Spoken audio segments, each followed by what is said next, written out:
Bismillahirrahmanirrahim. Assalamualaikum warahmatullahi wabarakatuh.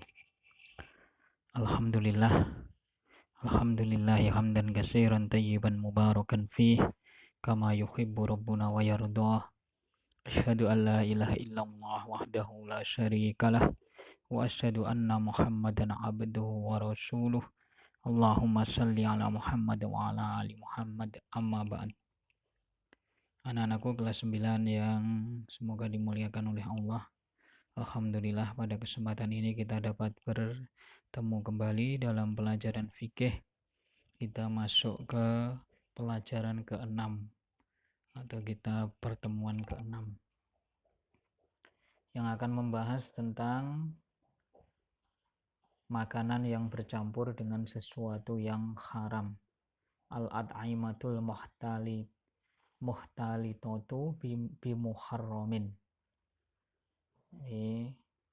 Kalau kita memasak makanan kemudian dicampur dengan sesuatu yang haram, itu nanti hukumnya berubah.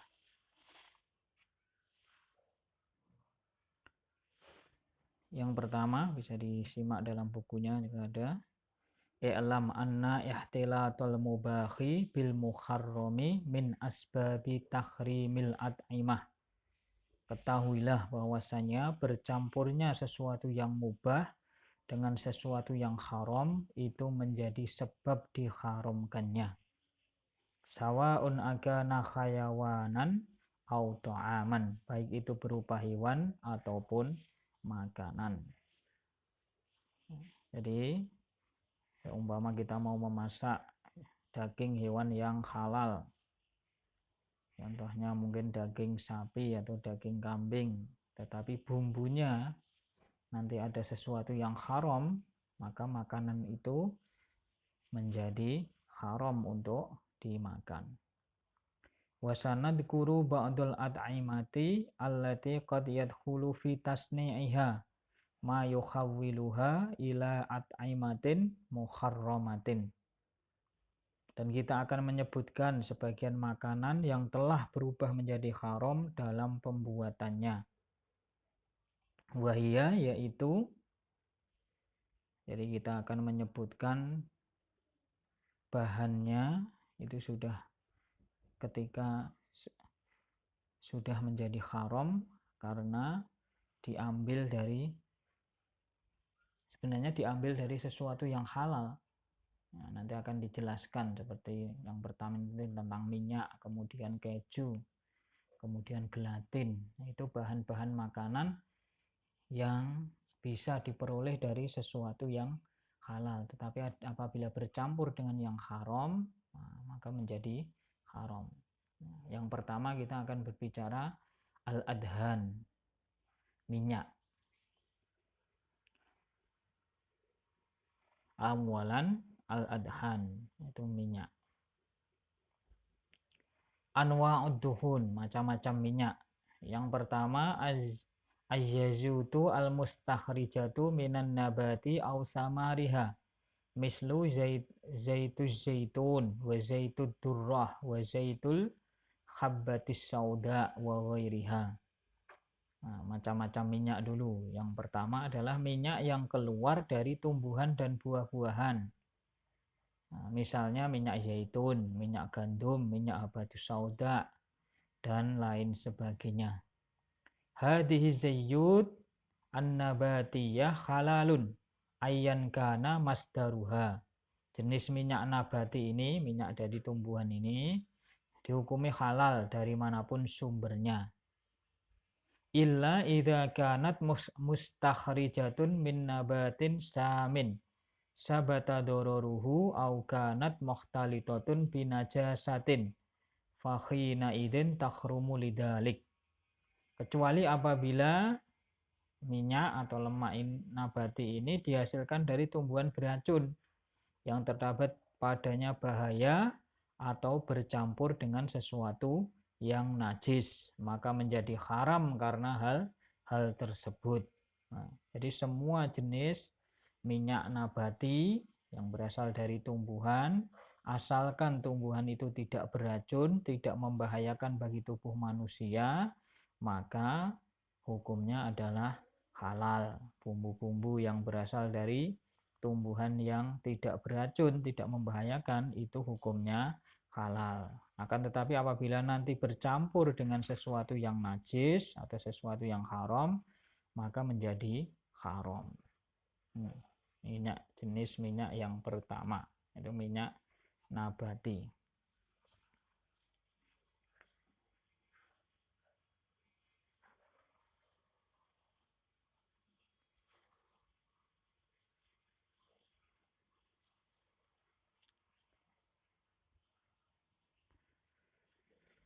Kemudian yang kedua ad-duhunul khayawaniyah wa hiya nau'ani, minyak yang bersumber dari hewan atau minyak hewani, lemak hewan.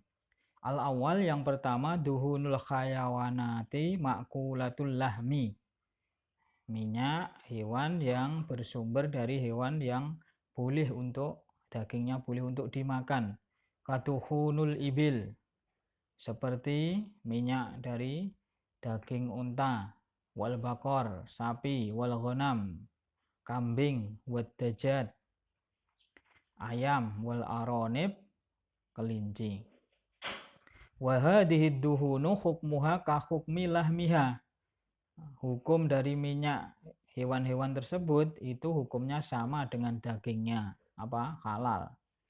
Fa in kana al khayawanu qaddaka ad-daka tasyar'iyah, jika hewan yang tersebut itu disembelih dengan cara yang syar'i, fahiya thahiratun mubahatun, maka dagingnya itu suci dan boleh untuk dimakan.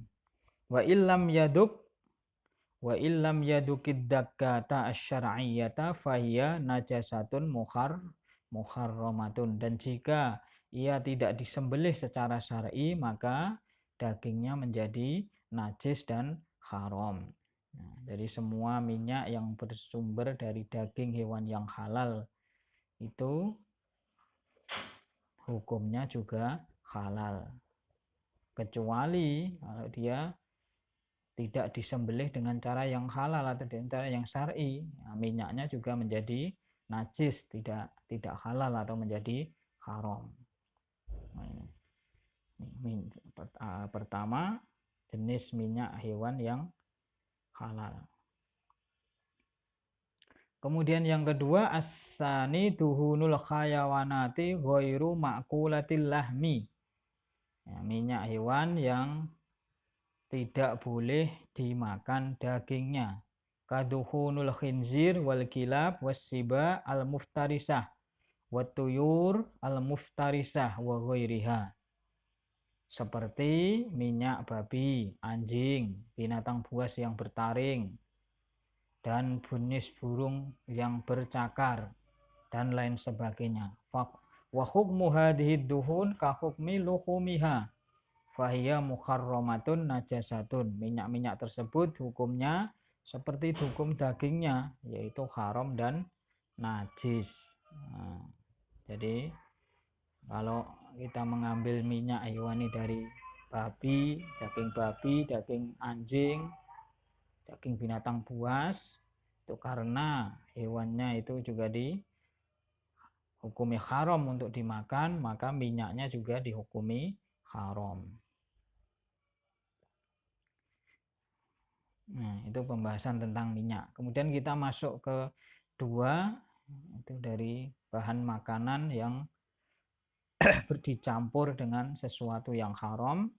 Itu apa yang dinamakan dengan al-jailatain, gelatin. Al-jailataini madatu safra au safafatun la launun laha wala ra'ihatun wala ta'mun tastakhlisu min juludin wa a'sobin wa idomil khayawanat. Apa itu gelatin? Gelatin adalah senyawa atau unsur yang berwarna kuning atau bening. Ya, warnanya bening. La launun, tidak berwarna, wala raihah, tidak berbau, wala ta'mun, dan tidak berasa. Tastahlisu, yang diambil dari ekstrak kulit hewan, kulit hewan, wa a'sab, urat, saraf, wa idham ataupun tulang hewan. Nah, jadi gelatin itu semacam ya unsur atau senyawa yang berwarna bening, yang diambil dari tulang hewan ataupun mungkin kulitnya. Wa yahtalifu hukmuhu asy-syar'iyyu bihtilafi masdaril jailatain. Dan berbeda hukum secara syariat sesuai dengan komposisi dari gelatin tersebut. Yang pertama, ingka masdarul jailataini minan nabati au min hayawanin ma'kulil lahmi zakkatan syar'iyatan fahuwa halalun. Apabila komposisi atau bahan campuran dari gelatin itu terbuat dari bahan tumbuhan atau hewan yang boleh dimakan dagingnya dan disembelih secara syar'i, maka hukumnya halal. Wa ma dakhala fi tasni'ihi fahuwa halalun aidon. Begitu juga dalam bahan pembuatannya atau yang dimasukkan dalam pembuatan itu juga dihukumi halal. Jadi kalau kita membuat gelatin yang itu bersumber dari bahan-bahan tumbuhan ataupun hewan yang halal untuk dimakan, dan juga kalau hewannya itu disembelih secara syar'i, maka gelatinnya itu halal. Nah, kemudian kalau gelatin itu dicampurkan lagi sebagai bumbu penyedap rasa ataupun apa, itu kalau misalkan dimasukkan dalam makanan yang itu sudah halal, ya menjadi halal. Kemudian jenis gelatin yang kedua.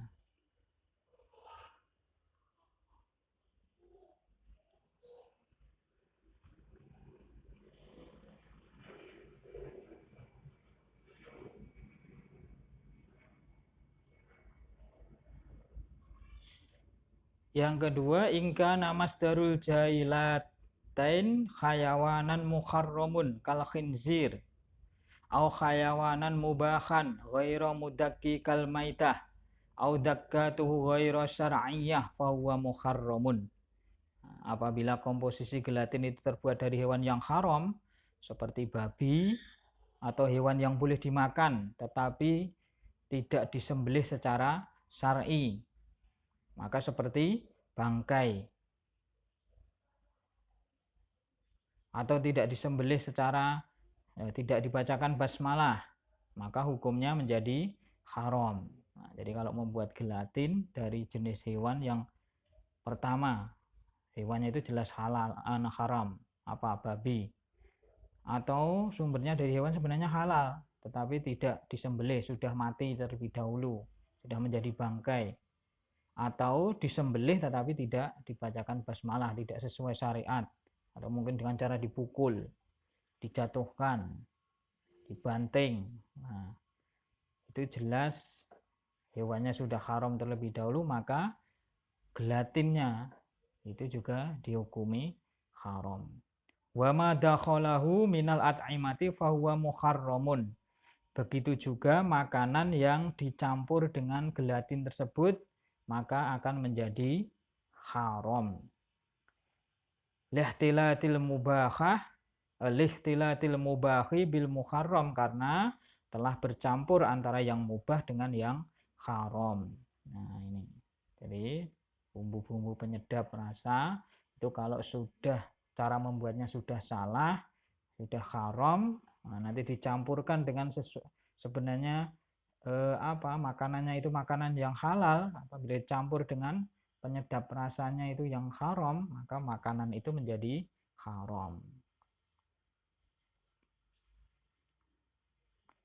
Nah, ini bisa untuk mencari bentuk gelatin di dunia maya, di internet itu seperti itu. Kemudian yang ketiga kita masuk ke pembahasan al-ajban. Apa itu yang dinamakan dengan keju. Yakhtalifu hukmul ajbani bihtilafi masdariha wa huwal khalib Wahtilafu masdaril infakhati ad-dakhilah fi tasniha. Hukum keju berbeda-beda tergantung pada sumbernya, yaitu dalam memerah susunya. Keju kan berasal dari susu. Kemudian dan berbeda pula pada bahan yang dimasukkan pada pembuatannya. Maksudnya nanti akan berpengaruh pula apabila keju itu dimasukkan ke makanan yang dicampurnya. Al-khalah al-ula. Keadaan yang pertama, ayyakuna al-jubnu musanni'an min khalibi khayawanin la yajuzu akluhu kal maitati wal khinziri fahuwa jubnun muharramun li'anna masdaruhu muharramun. Nah, yang pertama, keju yang terbuat dari hasil pemerahan susu hewan yang tidak boleh dimakan atau hewan yang diharamkan seperti babi atau mungkin bangkai, sudah menjadi bangkai, belum sempat menyembelih sudah mati, meskipun itu halal,